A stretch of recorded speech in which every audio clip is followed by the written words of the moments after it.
Augustine Agbo works as a doctor treating patients in clinics across the striking Caribbean island of St. Lucia. When he returns to his home in the coastal town of Rodney Bay, he clocks in for his second job set as the owner and solo chef of a Nigerian takeaway.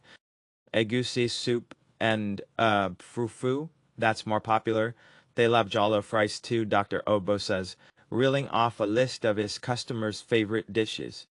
The 29-year-old hails from Nigeria Aside population 230 million Aside, but crossed the Atlantic for Esta Lucia Aso population 180,000 hard to train as a doctor in 2016.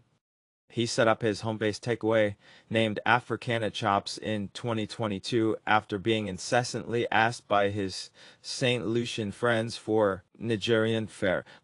The takeaway is now thriving, Dr. Abo tells the BBC, and not just because his island customers think the food is tasty.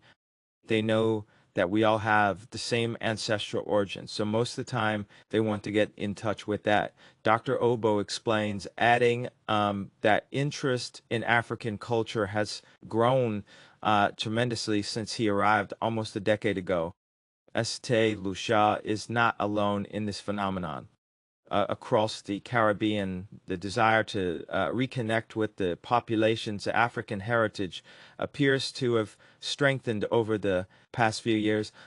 People across the Caribbean have been expressing African pride through cultural means such as food, clothing, and travel, while governments and institutions from both sides of the Atlantic have been meeting to forge economic ties. Africa has had a long presence in the Caribbean.